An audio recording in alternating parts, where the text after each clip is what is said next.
Quelle surprise! Le Brésil est éliminé de la Coupe du Monde. Défaite du Brésil 2 buts à 1 face à la Norvège avec un doublé d'Erling Haaland.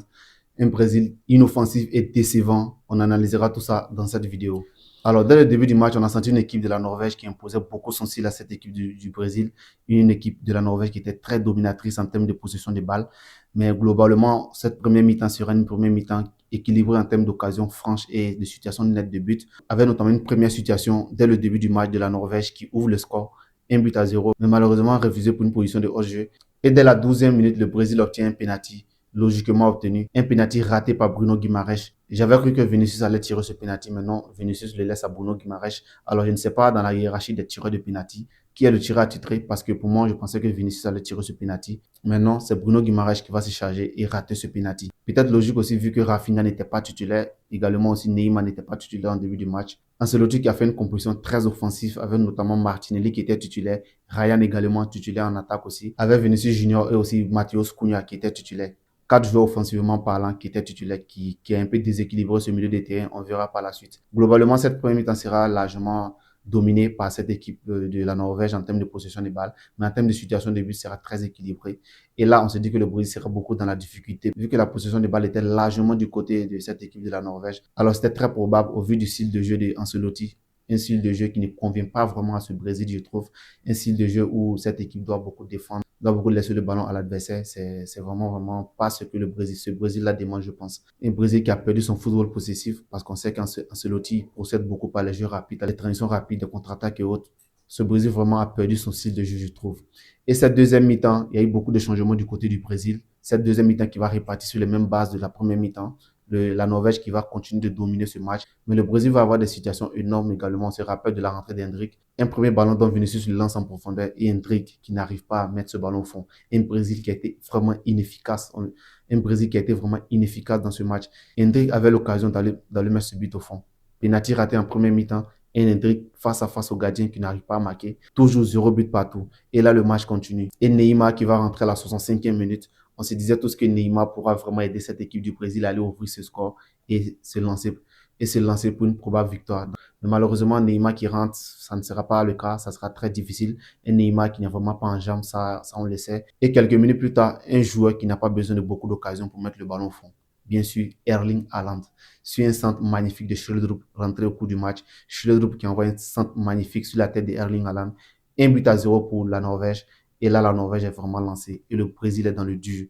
Au vu du fait qu'elle possède Au vu du fait que le Brésil a perdu la possession de la balle depuis même le début du match, n'a pas la possession de la balle. Et après ça, tu te fais mener au score, qui est vraiment très difficile d'aller égaliser ce but. Cette équipe de la Norvège qui m'a vraiment surprise aujourd'hui. J'ai même pas imaginé qu'elle pourrait faire vraiment une performance aussi incroyable au vu de son match qu'on a vu face à la Côte d'Ivoire. Cette équipe de la Norvège a vraiment étonné le monde du football aujourd'hui avec un football incroyable, une possession de balle vraiment logique au vu du match, parce que cette équipe du Brésil reculait beaucoup, cette équipe du Brésil perdait beaucoup de ballons au début du match, on a vu, incroyable cette équipe de la Norvège, et un Erling Haaland très clinique, 1 but à 0 pour la Norvège, et là on se dit que le Brésil va réagir derrière, mais non, ça sera un match où le Brésil sera très inefficace devant les buts, malgré un très grand Vinicius qui a fait un match vraiment énorme. Je trouve que ce match est vraiment très correct, il a fait un très bon match, il a vraiment déstabilisé sur le côté, il a vraiment créé beaucoup d'occasions pour le Brésil. Malheureusement, Matheus Cunha en première mi-temps n'a pas été très bon dans la surface de réparation. Et Hendrick qui est rentré également, qui n'a pas été bon. Même cette rentrée de Neymar n'aura pas permis à ce Brésil d'être vraiment efficace devant les buts, vu que vers la fin du match, elle s'est procuré très peu d'occasions.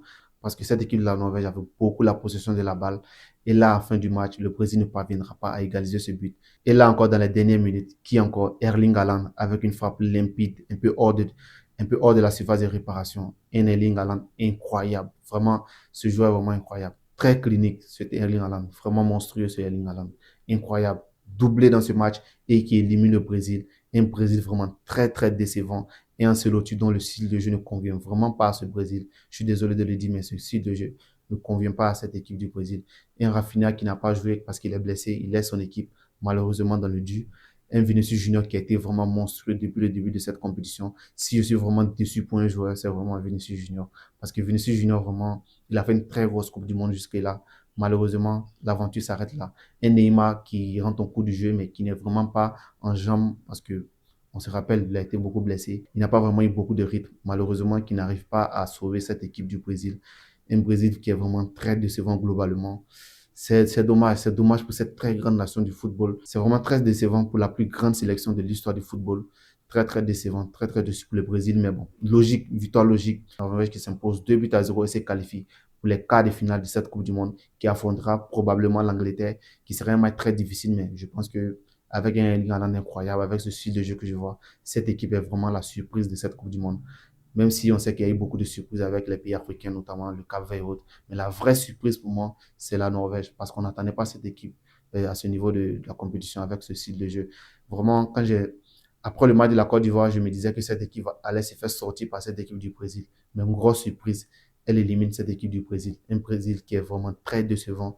Et c'est dommage, c'est dommage. Déçu pour Vinicius également, très déçu pour Vinicius parce qu'il fait une Coupe du Monde de malade jusque-là. Incroyable. Victoire de la Norvège, 2 buts à 0 et on verra pour la suite de la compétition. Alors, c'était tout pour ce débrief, les gars. Merci d'avoir suivi jusqu'à la fin. Et si c'est le cas, n'hésitez pas à liker la vidéo et à vous abonner si ce n'est pas encore fait parce qu'on aura beaucoup de débriefs sur cette chaîne et beaucoup d'analyses également sur cette chaîne. Alors, n'hésitez pas à faire partie de l'aventure. C'est encore une très petite chaîne, donc je vous invite à vous abonner massivement pour ne rien manquer des autres vidéos qui sortent sur cette chaîne. Et d'ici là, on se dit à bientôt pour une nouvelle vidéo, les gars. C'était Jack. Ciao.